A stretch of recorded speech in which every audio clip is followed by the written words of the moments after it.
Hey, I wanted to chat with you just for a moment about the responsibility of good leaders when it comes to branding.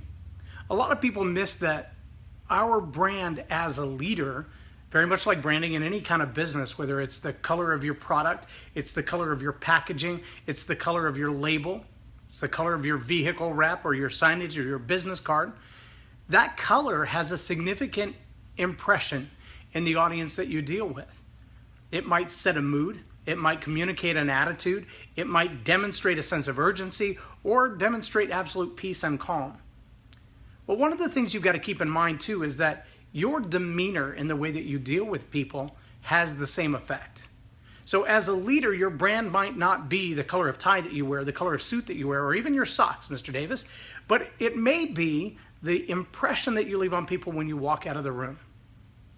The impression you leave on people when you walk out of the room is really what you're known for.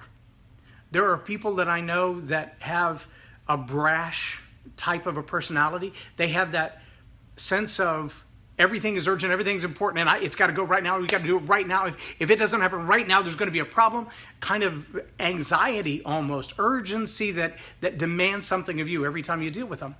And then you have those people that no matter what happens, you really can't faze them. There's nothing in your life or their life that seems important enough to get off the couch for.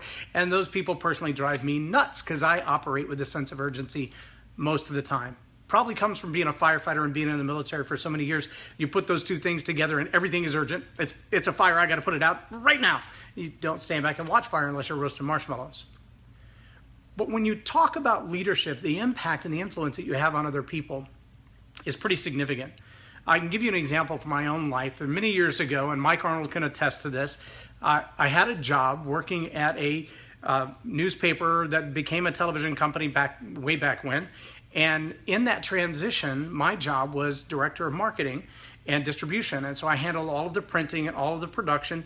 And then I was moved to vice president of printing and production and was the overseer of marketing. And there was a time when we had a really heated conversation in an executive meeting. And one of the guys in that meeting, easily over 6 foot, easily over 300 pounds, he was a hoss of a guy. After the meeting was over, went in to see the CEO, and he told the CEO, I felt physically intimidated.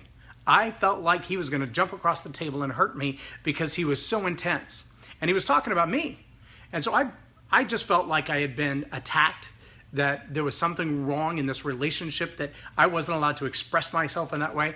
And we came to the conclusion that in order for me to properly manage my zeal, my enthusiasm, my excitement to the level of everybody else, that my CEO would sit at the executive table when we had those meetings with a squirt gun in his hand. And just like a cat that was misbehaving, he would shoot me across the table with a water gun in order to calm me down. And that would be an indicator to me that I was out of control and I was frightening people.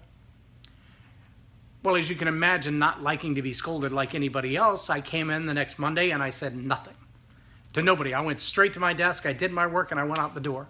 And I did that probably 3 or 4 days in a row. And then I was called into the CEO's office again, and I'm thinking, really? I say something and I'm in trouble. I say nothing and I'm in trouble. How am I going to get by here? And we sat down and talked to him. One of the things he said was, you have such a large personality in such a confined space that all of the people at work here kind of look to you for their cues. And when your attitude is off, whether it's way over the top or it's way undermined, either one of those throws things out of kilter. Now, I didn't see myself as a leader at that point. I didn't see myself as a significant influence in their lives. None of those people reported to me, but all of those people were looking to me. So I want to challenge you as a representative of whatever organization, whether it's 2 or 3 people, or it's 200 or 300 people, or 2,000 or 3,000 people. When you're in the public at 7-Eleven and you hand somebody a business card, or you're having a conversation over coffee at Starbucks, or you're standing in the executive meeting, or in the hallway before or after the executive meeting, the way that you carry yourself, the things that you say, the way that you treat other people, that's your brand.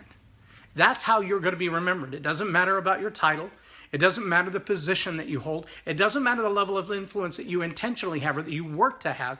What matters is the way people remember you when you walk out the door. Branding is not about your color scheme. Branding is not about your logo. Branding is not about your slogan or your tagline or even your title. Branding is about the way they remember you. You may remember a very famous writer. Type her name in the comments if you do. who said, people will very quickly forget what you told them. They'll even forget what you did.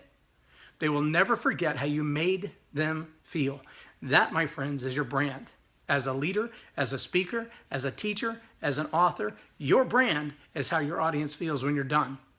I know a lot of people who take the stage to speak and they don't want the lights in their face. They don't want the mic too loud. They don't want to be able to hear feedback. They don't want to.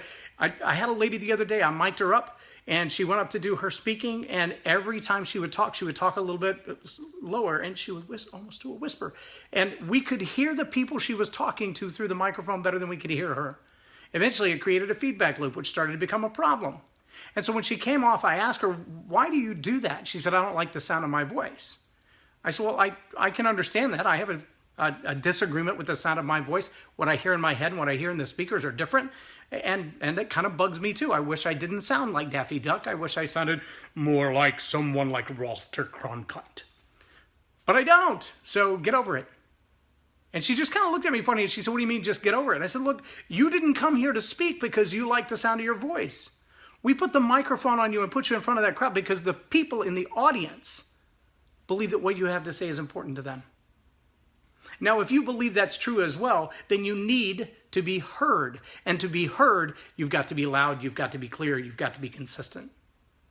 You can't have a great voice in one moment and no voice at all in another. It doesn't work that way. The same thing with the lights. This light right above my head is really bugging me right now. It's aimed right at my face. You can even see some shiny spots because I didn't put on any makeup first. If I'm just the right spot, there's probably even a shadow. See the camera trying to freak out and figure out where I'm going? Yeah, but imagine what it's like with nothing. And this is what happens when you get on the stage and you're like, see, I don't like to be having those lights shine in my face. Well, that's okay, but the lights aren't there for you. They're there for the crowd so that you can be seen. Not because you're important, not because you're special, not because you're a superstar, but because people want to read your facial expressions. They want to know what you're thinking. They want to know what's going on besides the words that are coming out of your mouth. Do you have a furrowed brow when you say, I was happy in that moment? Or do you really look happy? Because it makes all the difference in the world when you can't see me as I say, I'm really, really happy, but I don't look happy. So let me challenge you, when you take the stage, when you speak in a small conference room, I don't care if it's just a Toastmasters group, remember that everything you say, only 7% is words. Only 7% is words. 93% of what you communicate has to do with the tone of your voice and your body language. Don't pout, but be serious about it and understand that what you have to deliver is either of great value to your audience or no value to your audience. But in the end, when you walk off the stage, when you leave the executive boardroom, when you walk out of that sales call, it's not your color, it's not your logo, it's not your title, it's not your slogan, it's not your position. They will remember. What they remember is how you made them feel. And that, my friends, whether you like it or not, that's your brand. I'm J Loren Norris, and all I can do is tell it like it is. Have a great day.